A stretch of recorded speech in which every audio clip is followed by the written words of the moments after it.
तर पालघर जिल्ह्यामध्ये झालेल्या अवकाळी पावसामुळे शेतीसोबतच शेतीला पूरक व्यवसाय असलेल्या वीट उत्पादक शेतकऱ्यांचं देखील मोठ्या प्रमाणात नुकसान झालंय। पालघर तालुक्यात 270 वीट उत्पादक असून जिल्ह्यात जवळपास 2000 पेक्षा जास्त वीट उत्पादक आहेत। या वीट भट्टी व्यवसायावरती हजारो कामगारांचा देखील उदरनिर्वाह अवलंबून आहे।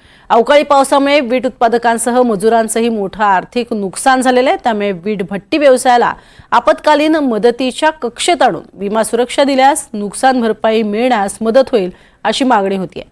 एकंदरीत परिस्थितीचा आढावा घेतलेला आहे आमचे प्रतिनिधी मनोज सातवी यांनी। पालघर जिल्ह्यात गेल्या 2-3 दिवसापासून सुरू असलेल्या अवकाळी पावसामुळे शेती आणि इतर व्यवसायांचं पण देखील मोठ्या प्रमाणात नुकसान झालेलं आहे। शेतीसोबत आपण पाहू शकताय ह्या वीट उत्पादक शेतीला पूरक असलेला हा वीट व्यवसाय आहे। या विटांचं देखील मोठ्या प्रमाणात नुकसान झालेलं आहे।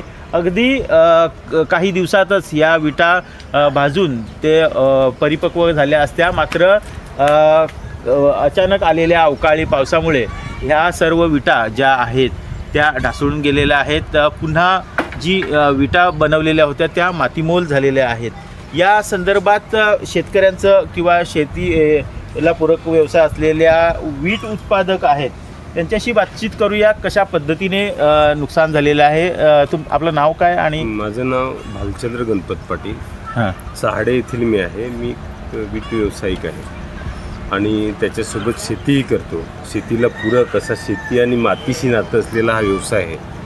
एकंदरीत ह्या अवकाळी पावसाने अचानक आलेला पाऊस म्हणजे जो ज्याचा अंदाज नाही, त्याच्यामुळं बेसावतपणे वीट उत्पादक राहिला आणि अचानक पडल्यामुळं आणि तो न थांबल्यामुळं एक दिवस पाऊस पडून जर गेला तर त्याचं काही इतकं नुकसान होत नाही, थोडंफार होतं, पण सतत हा 3रा दिवस आहे। संपूर्ण पाऊस पडल्यामुळं संपूर्ण वीट म्हणजे काय सांगतात भुईसपाट झालेली आहे आणि त्याच्यामुळं माती आणि पाण्याचं तर आपल्याला नातं माहितीच आहे की ती पाणी लागलं की विरघळते। त्याच्यामुळं ही न भाजलेली वीट संपूर्ण कामातून गेलेली आहे। दुसरं महत्त्वाचं म्हणजे मी तुम्हाला सांगतो, ही जी वीट आहे ही उपयोगाची आहे का? नाही, ही काही उपयोगाची नाही। ही संपूर्ण आता हे बघा ही भिजलेली आहे आणि त्याचे हे कानेकोपरे गेलेले आहेत। व्यवसाय करण्यासाठी प्रोत्साहन दिलं जातं शासनाकडून, तसंच ही असं नुकसान झाल्यावर काहीतरी नुकसान भरपाई मिळावी ही प्रत्येक उद्योग करणाऱ्या प्रत्येकाची ही मागणी आहे आणि त्या प्रमाणात नुकसान झालेलं आहे, त्या प्रमाणात काही ना काहीतरी भरपाई मिळावी।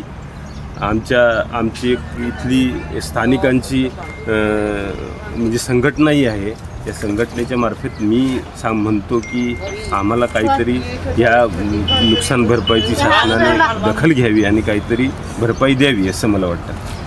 नक्कीच आपण पाहू शकता या दृश्यांमध्ये अक्षरशः या विटा आहेत त्या मातीमोल झालेल्या आहेत। त्यामुळं कर्ज घेऊन हा व्यवसाय उभारलेल्या ज्या शेतकरी आहेत आणि वीट उत्पादक व्यावसायिक आहेत त्यांना कुठेतरी शासनाने दिलासा देण्यासाठी नुकसान भरपाई द्यावी आणि त्यांना उभं राहण्यासाठी काहीतरी सहकार्य करावे अशी मागणी शेतकरी आणि वीट उत्पादकांकडून होत आहे। NDTV मराठीसाठी नावेद शेख सोबत मनोज सातवी, पालघर।